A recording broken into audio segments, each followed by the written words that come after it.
ஐந்து கரத்தனை யானை முகத்தனை இந்தின் இளம்பரை போல் ஈற்றனை நந்தி மகந்தனை ஞானக் கொழுந்தனை புந்தியில் வைத்தடி போற்றுகின்றேனே. உலகில் உள்ள தமிழ் பேசும் அனைத்து நல் உள்ளங்களுக்கும் மற்றும் இந்த காணொலியை காணும் நண்பர்களுக்கும் உறவுகளுக்கும் மற்றும் மகாமுனியின் அருள் பெற்ற பக்தர்களுக்கும் மற்றும் மகாமுனியினுடைய நிர்வாக பொறுப்பில் இருக்கும் அனைத்து நண்பர்களுக்கும் என்னுடைய முதற்கண் நன்றி கலந்த வணக்கம்.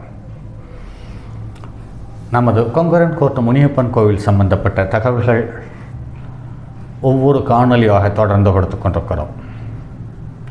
இதில் ஆரம்பத்தில் கோயில் சம்பந்தப்பட்ட தகவல்கள் மற்றும் அடுத்து தெய்வம் சம்பந்தப்பட்ட தகவல்கள் அல்லது தெய்வத்தினுடைய சுவாரஸ்யமான நிகழ்வுகள் சம்பந்தப்பட்டது அல்லது தெய்வ சக்தி இந்த பூமியில் வெளிப்பட்டதற்கான சில அடையாளங்கள், அந்த அடையாளங்களே நிகழ்வுகள், அந்த நிகழ்வுகளை தொடர் காணொலிகளாக கொடுத்து வருகிறோம். அதில் இன்றும் ஒரு தகவல். ஒரு காலத்தில் இந்த எட்டுப்பட்டி கிராமம் என்று சொல்லக்கூடிய இந்த கோயில் சம்பந்தப்பட்ட அல்லது கோயிலை சுற்றியுள்ள எட்டுப்பட்டியில் இருக்கும் கிராம மக்கள், அந்த கிராம மக்களினுடைய நலத்துக்காக தெய்வம் எந்த அளவுக்கு பரிபூரணமாக உதவிகரமாக இருந்தது என்பதை அடையாளம் காட்டும் சில நிகழ்வுகளையும் தாண்டி காவிரி கரையின் அக்கறையில் வாழ்ந்த ஊர் பொதுமக்களையும் இங்குள்ளவர்கள் அக்கறைக்காரர்கள் என்று அழைப்பார்கள். அவ்வூருக்கு முனீஸ்வரன் கோயில் பூசாரிகள், பெருமாள் கோவில் அர்ச்சகர்கள் மற்றும் சிவன் கோயில் குருக்கள்கள், தேவரடியால் சம்பந்தப்பட்ட சமூகத்தைச் சேர்ந்தவர்கள் குடி வசூல் செய்ய அவ்வூருக்கு செல்லுவார்கள். அங்கு வாழும் அக்கோவிலை சேர்ந்த இந்த விவசாய பெருமக்கள் காணியாளக்காரர்களை எனப்படும் பெருமக்கள் தங்குவதற்கு வேண்டிய வசதிகளை செய்து கொடுப்பார்கள். இவர்கள் அக்கறைக்காரர்கள் என்று சொல்லப்பட்டிருந்ததை நானே கேள்விப்பட்டிருக்கிறேன். சுமார் 80களில் 1980களில் 80-90களில் இந்த அக்கறைக்காரர்கள் என்பது இவர்கள் ஆடி 18 வரை இவர்களுடைய எண்ணற்ற வேலெடுத்து பழி கொடுத்து இந்த தெய்வத்தை கொண்டாடுவதை நான் பள்ளிக்கு செல்லும் காலத்திலேயே கண்டிருக்கிறோம். அப்போது பார்த்தால்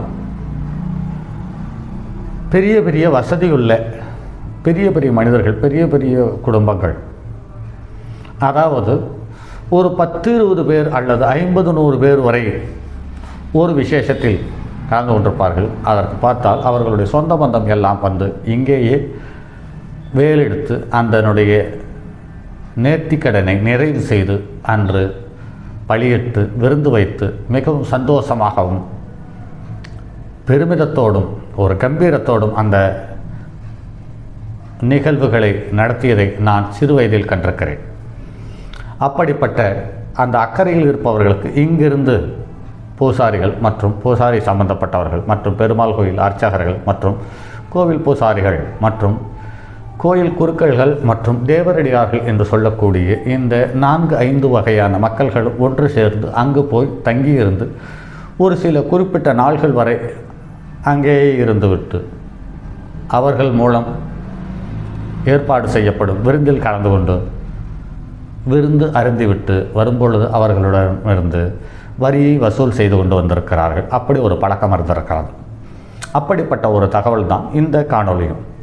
இவர்களுக்கு மனம் மகிழும் பொருட்டு அப்படி தங்கியிருந்து வரி வசூலுக்காக செல்லும் மக்களினுடைய மனம் மகிழும் பொருட்டு இரவில் கரகாட்டம், கும்மி, பல கதைகள் போன்ற கலை நிகழ்ச்சிகளை பொதுமக்களுக்கு நடத்தி காண்பித்து மகிழ்விப்பார்கள். ஒரு மந்திரவாதி, நான் மோடி வைக்கிறேன், உங்களால் எடுக்க முடியுமா என்று கேட்டுள்ளார். அதற்கு நாங்கள் போட்டிக்கு வரவில்லை, குடி வசூலுக்குத்தான் வந்தோம், எங்களுக்கு போட்டி வேண்டாம் என மறுத்துள்ளார். ஆனால் அவர் ஒரு மாங்கட்டையை நட்டு வைத்து அதை செடியாக முளைக்க வைத்துள்ளார். அந்த செடியை சுற்றி ஒரு வட்டம் போட்டுள்ளார். பூசாரிகளும் அந்த செடியை பிடுங்க முயற்சி செய்துள்ளார்கள். ஆனால் முடியவில்லை. 2 முறை முயன்றும் முடியாமல் தோற்றினார். 3வது முறையும் பிடுங்க முயற்சி செய்து தோற்றுள்ளார். முனியப்பனை நினைத்து வருந்தி அழுதுள்ளார்கள். அப்போது அந்த பூசாரி தன்னுடைய சாட்டையை சுழற்றியிருக்கிறார். அந்த சாட்டை அந்த பூசாரியின் மீது பட துடித்து போய் வேதனையினுடைய உச்சத்தில் முனியப்பா என்று அலறியிருக்கிறார்கள். அந்த அலறின சத்தம் கேட்டு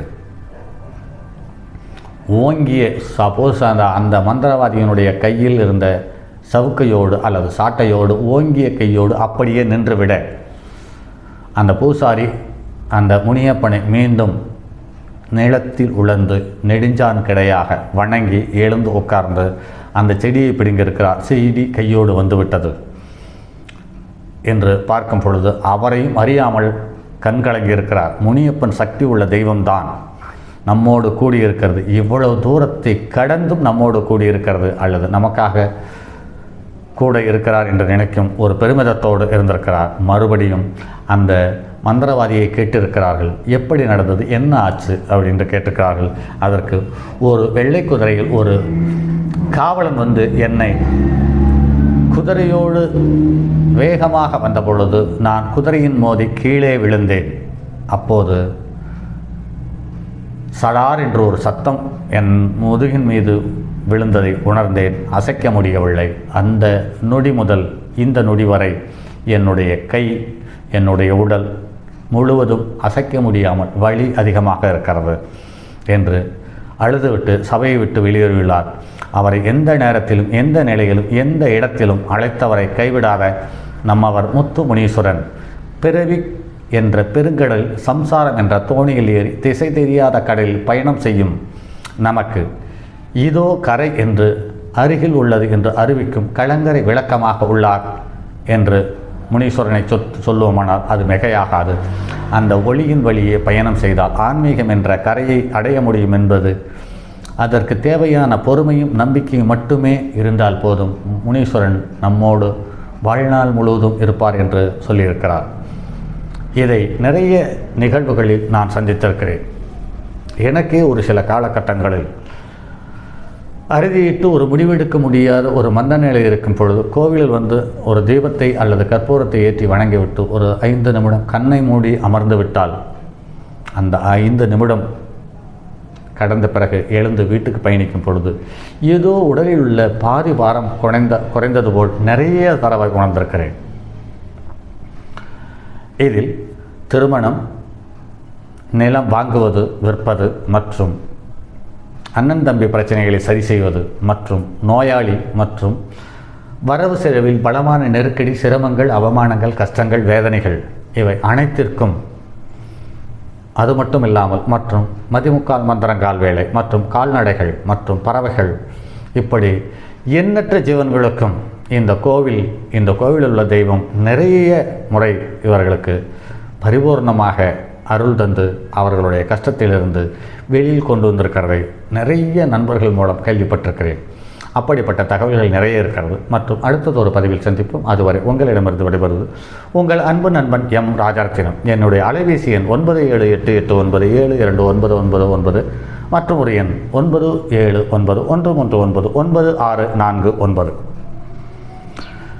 இந்த காணொலியை பார்க்கும் உங்களிடம் நம் முத்து முனியப்பன் என்று சொல்லக்கூடிய கொங்கரன் கோர்ட் முனியப்பன் கோவில் சம்பந்தப்பட்ட தகவல்கள் உங்களிடம் இருக்கும் பட்சத்தில் என்னை அழையுங்கள் அல்லது எனக்கு வாட்ஸ்அப்பில் தகவல் கொடுங்கள். உங்களை அழைக்கிறேன், அந்த தகவலை சொல்லுங்கள். அதையும் ஒரு காணொலியாக தருவோம். நம்முடைய முத்து முனியப்பனுடைய அருள் இந்த உலகம் முழுவதும் பரவட்டும். ஏற்கனவே ஒரு காணொலியை சொல்லியிருக்கிறேன். நெருப்பு வீடான மேசம், சிம்மம், தனுசு, நில வீடான ரிஷபம், கன்னி, மகரம், இந்த 6 வீடுகளில் உங்களுக்கு சனி, ராகு, கேது, செவ்வாய் இவர்கள் இருக்கும் பட்சத்தில் அது உங்கள் லக்னத்துக்கு எத்தனாவது பாவகமாக வந்தாலும் அந்த பாவகத்துக்குரிய நன்மைகள் கிடைக்காமல் தள்ளி போகும் அல்லது தீமைகள் நடக்க வாய்ப்பு இருக்கிறது. அதற்கு இந்த முனியப்பனுடைய அருளை வேண்டி நெல்லுங்கள். அவர் கண்டிப்பாக அந்த பிரச்சனையிலிருந்து உங்களை வெளியே கொண்டு வருவார் என்பதில் மாற்று கருத்தில்லை. இந்த பூமியில், இந்த உலகத்தில் நீங்கள் எங்கு இருந்தாலும் உங்களுடைய பிரச்சனைகளை அவருக்கு சொல்லிவிட்டு ஒரு 101 ரூபாய் அல்லது ஒரு 11 ரூபாய் எடுத்து ஒரு மஞ்சள் துணியில் கட்டி அவருக்காக காணிக்கையாக ஒதுக்கி விடுங்கள். அந்த பிரபஞ்சம் உங்களை அந்த நிமிடத்திலிருந்து, அந்த மொழியிலிருந்து உங்களை கவனிக்கும். இந்த முனியப்பன் உங்களை காப்பாற்றுவார் என்பதில் மாற்றுக்கருத்துக்கு இடமில்லை. ஸோ இந்த முனியப்பனினுடைய அருள் பெற உங்களுக்கு என்னுடைய மனமார்ந்த வாழ்த்துக்களும் நன்றிகளும். சரி நண்பர்களே, அடுத்தது ஒரு பதிவில் சந்திப்போம். அதுவரை உங்களிடமிருந்து விடைபெறுவது உங்கள் அன்பு நண்பன் எம் ராஜரத்தினம், காட்டோர்.